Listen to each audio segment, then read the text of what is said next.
पड़ेगा आपको इस मार्केट को सीखने के लिए, इस पैसे से पैसे बनाने वाली कला को सीखने के लिए। तो सुनिए, सबसे पहले आपको कैंडल के बारे में जानना पड़ेगा। अब ये कैंडल क्या होते हैं? अब आपको दिख रहा होगा स्क्रीन पर ग्रीन और रेड, ये कैंडल होते हैं जिनको हम बहुत ही गहराई से पढ़ने जा रहे हैं और नोट्स भी हम बनाना चाहेंगे। तो देखिए, अब आपको दिखाई दे रहा होगा कि कैंडल जो हम सीखेंगे, कैंडल एक क्या है? Candle stick. कैंडल स्टिक एक वो स्थान है, जैसे कि किसी भी भाषा को हम सीखते हैं, चाहे कोई भी भाषा हो सकती है, इंग्लिश हो सकती है, हिंदी हो सकती है, उर्दू हो सकती है, कोई भी भाषा हो सकती है। उसको सीखने के लिए हमें वर्णमाला को सीखना आवश्यक है। उस भाषा को सीखने के लिए हमें वर्णमाला को सीखना बहुत ही आवश्यक है, तभी हम उस भाषा को सीख पाते हैं। बिना वर्णमाला को सीखे बिना आप उस भाषा का ना तो शब्द बना सकते हैं, ना ही वाक्य। तो जायज सी बात है। उसी प्रकार से यदि आपको शेयर मार्केट के बारे में जानना है, सीखना है, तो कैंडल स्टिक रूपी वर्णमाला को आपको सीखना पड़ेगा, जिससे कि इस मार्केट में आप अपनी नॉलेज बिल्ड कर पाए, इस मार्केट में आप सीख पाए। तो चलिए आज हम स्टार्ट करते हैं। सबसे पहले आपको दिखाई दे रहा होगा स्क्रीन पर, देखिए कैंडल स्टिक। कैंडल स्टिक दो शब्द होते हैं, तो सुनिए, कैंडल प्लस स्टिक, ध्यान से समझिएगा, कैंडल प्लस स्टिक दो शब्द है ये अपने। तो कैंडल का मतलब होता है मोमबत्ती और स्टिक का मतलब होता है छड़ी। मतलब कैंडल प्लस स्टिक ये दो शब्द है जिसके बारे में हमने आपको कंफर्म किया है। एक कैंडल मतलब मोमबत्ती, स्टिक मतलब छड़ी।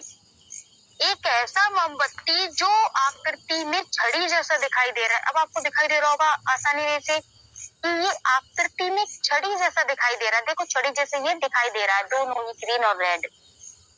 इससे जो छड़ी जैसा दिखाई दे रहा है इसको हम बोलते हैं कैंडल स्टिक। अब बात करते हैं इसके छोटे से इतिहास के बारे में, कैंडल स्टिक के एक छोटे से इतिहास के बारे में कि इसका इतिहास क्या रहा होगा, इसकी शुरुआत किसने की होगी, कहाँ हुई थी, किस और कब की गई थी और क्यों की गई थी, वो हम छोटे से इतिहास के बारे में जानेंगे। तो सभी नोटबुक में लिखिए हिस्ट्री ऑफ कैंडल स्टिक।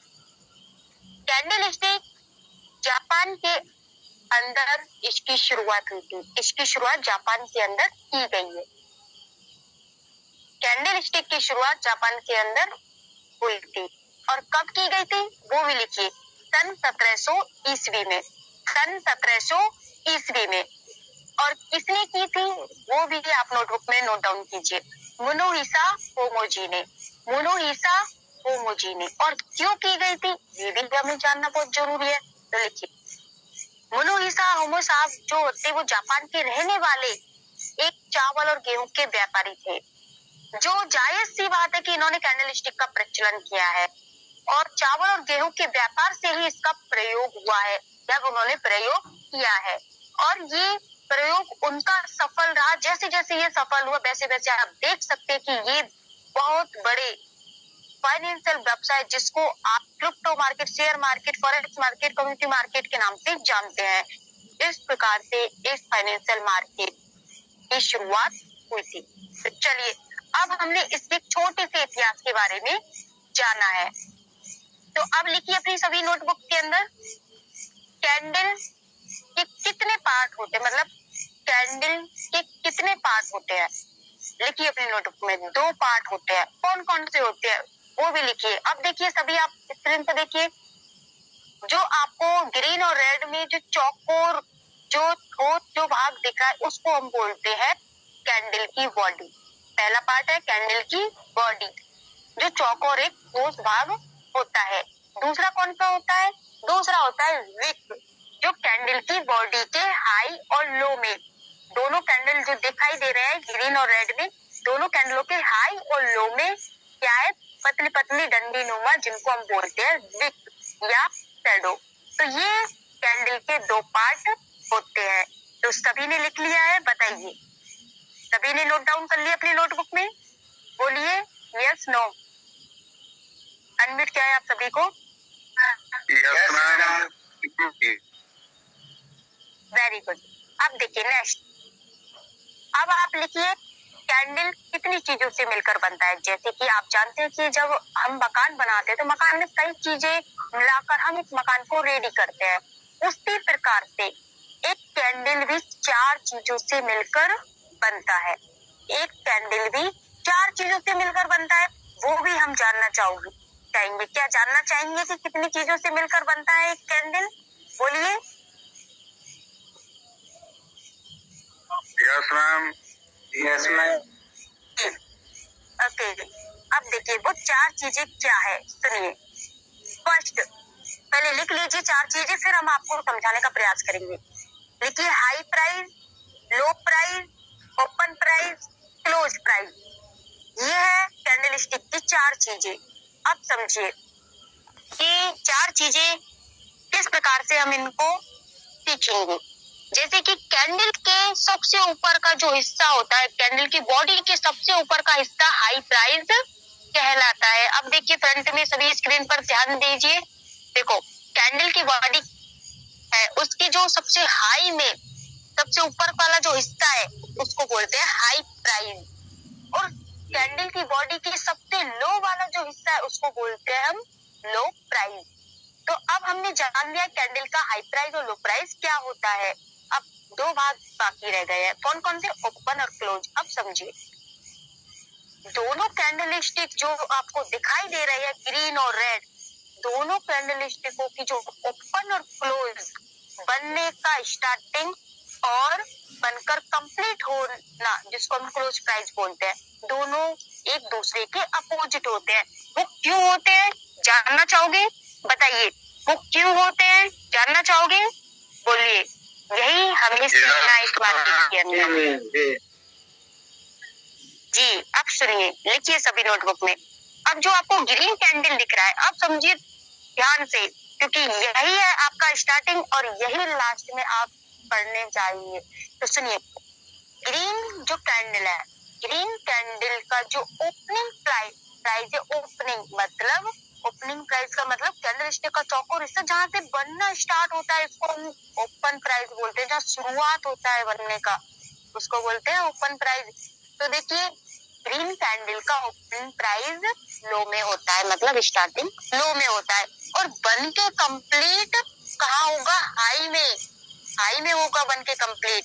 इसका ग्रीन कैंडल का क्यों होता है वो भी आप समझिए। अब जैसे कि आप जानते हैं सभी, जैसे कि मार्केट में कोई 10 रुपए का पेन है अपना, ठीक है, अब वो मार्केट में चलते चलते उसकी प्राइस 100 रुपए हो गई है। तो आप सभी ये बताइए, अब इसकी प्राइस घटी है या बढ़ी है? अब बताइए, इसके अंदर 100 हुई है तो बोलिए। बढ़ी है। घटी है, बढ़ी है? Very good, very good. अब बढ़ी है। अब बढ़ी है तो क्यों बढ़ी है? सुनिए, इस कैंडल को हम बोलते हैं बुलिश कैंडल। अब बुलिश कैंडल जब हम इस कैंडल को बोलते हैं तो इसका शॉर्ट वे नाम क्या है? बुल। बुल इसका शॉर्ट वे नेम है। तो बुल मीन्स क्या होता है? बोलिए, बुल मीन्स क्या होगा? बोलो। बेल।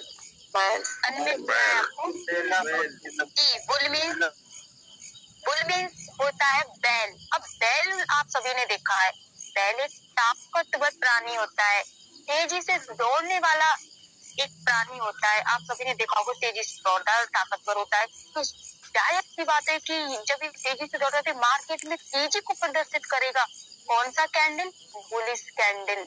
जो हम ग्रीन कैंडल को पढ़ रहे हैं इसको बोलते हैं बुलिश कैंडल, जो मार्केट में तेजी को प्रदर्शित करता है, इसलिए अभी तेजी को लेके आएगा। तो जायज सी बात है, इसकी ओपनिंग लो में होगी और जाके कंप्लीट हाई में होगा। ओके, तो अब हमने इसको पढ़ लिया है ग्रीन को। अब इसका जो ओपनिंग और क्लोजिंग प्राइस है रेड कलर का, वो इसके अपोजिट है। वो कैसे? जैसे कि हमारा जो रेड कलर का कैंडल है उसको हम बोलते हैं बेयरिश कैंडल, उसको हम बोलते हैं बेयरिश कैंडल। अब बेयरिश कैंडल स्टिक का शॉर्ट वे नाम वियर होता है। वियर, वियर मीन्स क्या होता है? आप सभी बताइए, वियर मीन्स क्या होता है? बोलिए। भालू। भालू। Very good, very good. आप डेली क्लासेस लेते हैं और ध्यान से सुनते हैं। Very good. वियर मीन्स भालू। अब भालू को तो सभी ने देखा है, भालू एक सुस्त प्राणी होता है और झुककर चलने वाला होता है। अब झुककर चलेगा और सुस्त नुकसानी होता है और मंद गति से चलता है, तो वो मार्केट में मंदी को लेके आएगा, मतलब नीचे लेके आता है मार्केट को। नीचे लेके आएगा तो जाहिर सी बात है कि वो मंदी को प्रदर्शित करता है। अब ये मंदी को जब प्रदर्शित करेगा तो इस बियरिश कैंडल की ओपनिंग प्राइस हाई में जाके ओपन होता है। अब आप थोड़ा सा माइंड लगाइए, ये बनना जब स्टार्ट होगा, ये मंदी को लेके आता है तो इस कैंडल की ओपनिंग प्राइस हाई में होती है और बन के कंप्लीट लो में होता है। अब हमने इसको भी समझ लिया है कि कौन सा कैंडल बुलिश कैंडल तेजी को लेके आएगा और बेयरिश कैंडल मंदी को लेके आएगा। तो आप सभी बताइए, यहाँ तक सभी ने लिख लिया?